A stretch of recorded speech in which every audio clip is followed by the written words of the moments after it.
or manipulate, I don't like to use that word, but into their message. And if that is true, then that makes total sense why we've had recordings where we've asked a question. On my recorder it says yes, and on Debbie's it says no. Yeah.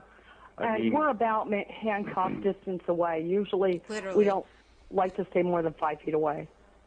Okay. Hey, can I ask you a question? What kind of a recorder do you guys use? I mean, I use an Olympus DS40, but Carrie Ann said that yours looks square-shaped or, you know.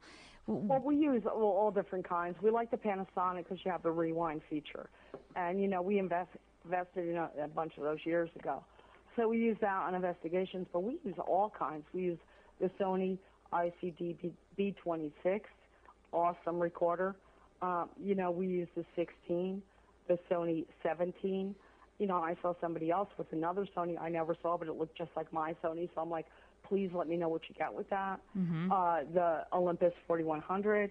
We use all kinds. Yeah, we've got a radio. The thing I like, we just had a good deal, and I like the rewind feature. The Panasonic. There's ones on eBay for like $350. Okay. No, don't do that. And we're working with the real time too. And that we did, when did we do it? Like on, I don't remember now, Saturday night or something. But well, we didn't have it. Somebody else had it. But I experienced it and I listened back too. And that's an awesome recorder. And we're trying to do some work with Gary Galka too, who makes these amazing products. And, you know, I'm hoping to be able to start doing that at home because, as I said, we stopped recording at home. Things just got out of hand. But to be able to listen while I'm here, you know, that would be awesome because it kind of like, it's like being an artist unable to paint. You know, I don't want to record. I don't want to jeopardize, you know, my pets, my children, but I know there's stuff going on here. And to hear, you know, maybe I'll push the envelope, but I think I'm kind of jonesing here. I need to talk to them, okay? Thanks. Well, is that what caused you to get into recording EVP because of activity in your home, or was it the other way around? You started recording EVP and things started happening at home. Well, I was born into an only child on a cemetery. Parents denied it. You know, I've had activity my whole life, every house, every apartment. You know, and I'm not trying to say, hey, you know, I'm all that, but you know, I'm aware of them. They're aware of me, and not only that, but you know, they're not. They've done a lot more for me than living people. So like, I'm nice to them. So what does that tell you? Where are they going to want to go next door if I'm putting out a Day of the Dead spread for them? You know what I mean? So, you know, it's not only being aware of them, but I think treating them right too, and with respect. And I do think I do that. So, you know, I've just been in it my whole life, and I think that this is really my calling in this life. Well, you guys are awesome at it. Oh, well, you rock. Now, when did you start first getting involved with the television shows? How did that come about? Because that really is what propelled you into the spotlight in working with a lot of groups like the Ghost Adventure guys, which, by the way, I have to say, that's my hands-down favorite guilty pleasure show. Agreed. Oh, man, you rock. They are. Agreed. They are the best. The best. Sorry, they're the best. They have something that none of the other shows have. They have character and personality. They, you know, and not only that, they're totally psychic, and they're channels, and they're everything else. You know. Yeah. Like, not only are they hot, sexy, and whatever. Oh, you noticed. Well, Us too. You know, kind of hard not to, but they're like, you know, they've got it going on. They are, you know how I said, like, they drain your batteries? They are batteries. Yeah, they're so energetic. They're the Energizer bunnies. Well, yeah. Nick and Zach are. I mean, Aaron seems to have the good sense to say, no, I ain't doing that. Well, yeah, you know, but, you know, he's kind of, we're all pulled into the cauldron, too, you know, so to speak. We're all in the same stew, and when you stir it, you know, you just get caught up. You're in the same building. They're going to move on to different people.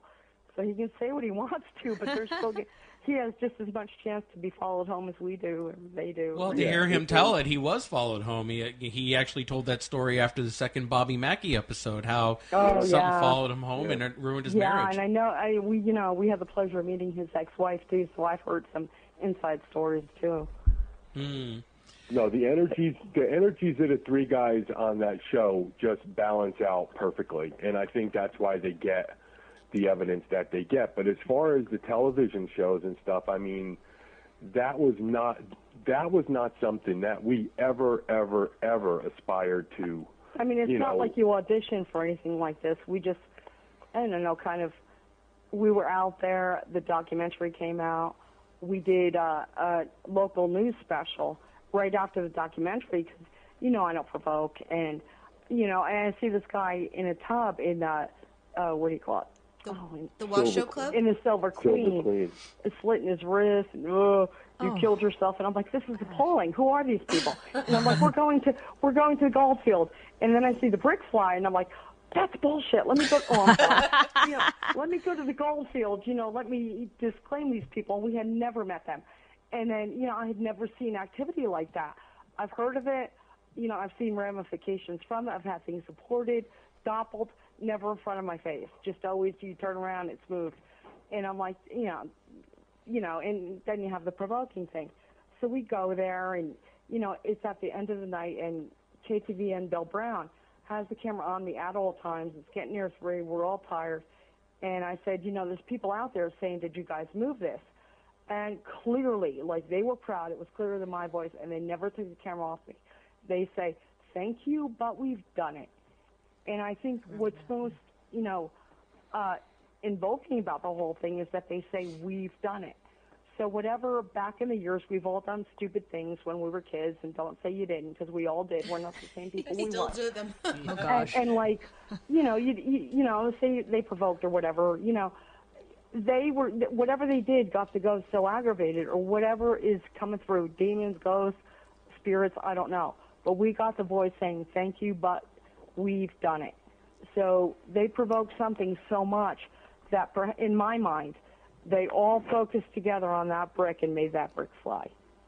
Wow. And it was unbelievable. I mean, we ended up meeting the guys, I don't know, maybe 7 months after that, or yeah, just happened to be, well, they're in Vegas, we're in Reno, so, shows to go yet. And then they did a conference in Virginia City, and we were part of that. The first conference. And you can't meet them without saying these guys are awesome.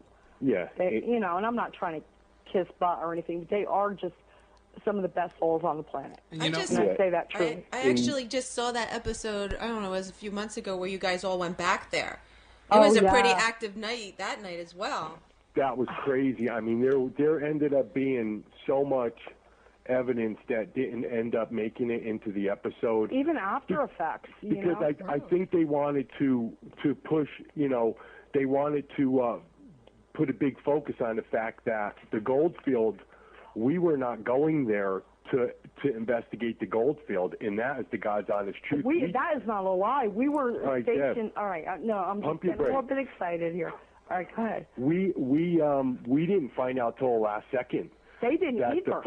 That the plans had changed, and we were getting into the Goldfield. When we left our house to drive down there, we were going down to investigate the 2 other places. I mean, and they wanted to emphasize that fact.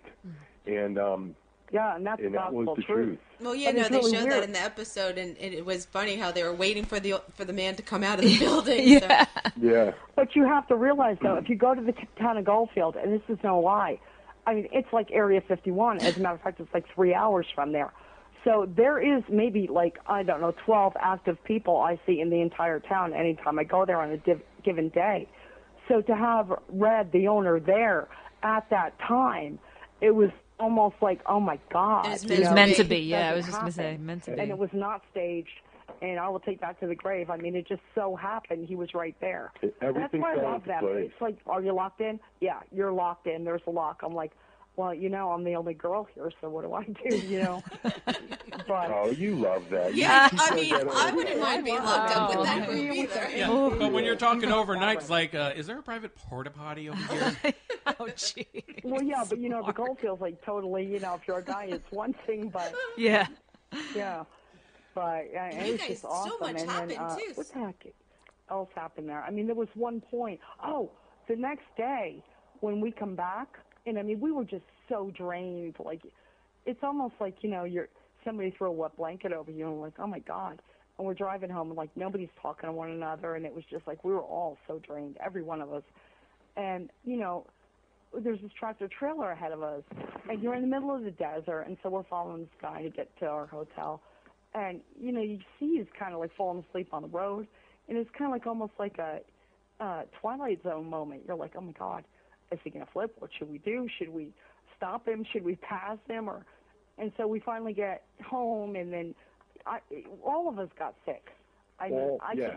Zach was sick. I was sick. I was so sick. I couldn't even, you know, get up in the morning to have breakfast. And that is, like, the first and only time I ever did that. Like, I had and, you know, the story is, I've talked to demonologists, if you have, like, a little problem, like I had a bit of an ear problem, they will amplify that. Any kind of gateway they have, that you have any kind of illness. Your weakness, you know, yeah, they'll look for it. Right. The darkness will, you know, open that up and thrive on it. And I do believe that's what happened. But what was really weird, the next day we're stopped at a light around the corner from my house. And I'm still all, you know, I feel like a bag of potatoes somebody just shook out. And we're at a light, and I look over into the car next to me. And in the back seat, there's a baby in a baby seat. And I look over at the baby, and I'm like, Mark, look at the baby. And then the baby's, you know, you hear the stories like, and I'm not saying the baby was a demon or anything, but like, you know how they lock eyes with you, right? You hear that? Yeah. This baby locks eyes. And I'm looking at it, and it's looking at me, and I'm like, Mark, look. And you know how, like, if you're watching video and you both look at it, you don't miss anything? Right. I'm like, this baby is not blinking its eyes. The baby did not freaking blink, and I will take that to the grave. For probably almost a minute, and we were looking at the baby like, I did not see that baby blink at all, and he was driving. Freaky baby. And I'm like, you look, and then I look, and then I'll blink, and then you blink, and that baby was staring dead at me. And that baby, and yeah, I was staring at him, and maybe I got his attention, but neither one of us saw that baby blink. Yeah, in another thing that wasn't really mentioned, which probably wasn't going to be because it was after the episode, after we left the Goldfield, but every one of us, all 5 of us, got really sick. I just said that. I know. all five of us got really sick. We drove home.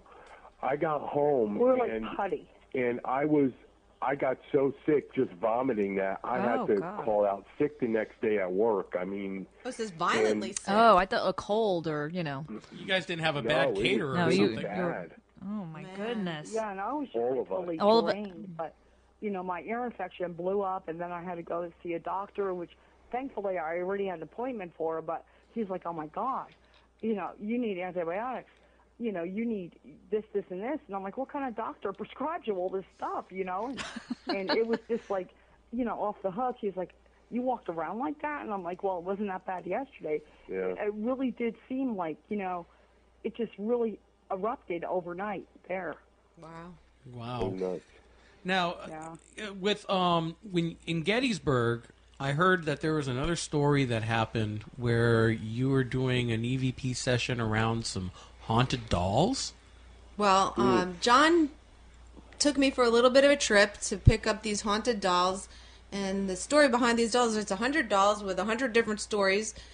This young lady collected these dolls from different paranormal cases. We really didn't know the history of them all, and just to clarify, that's John Zaffis? Yes, that would be John Zaffis, and I was ziggity-napped, as I like to call it.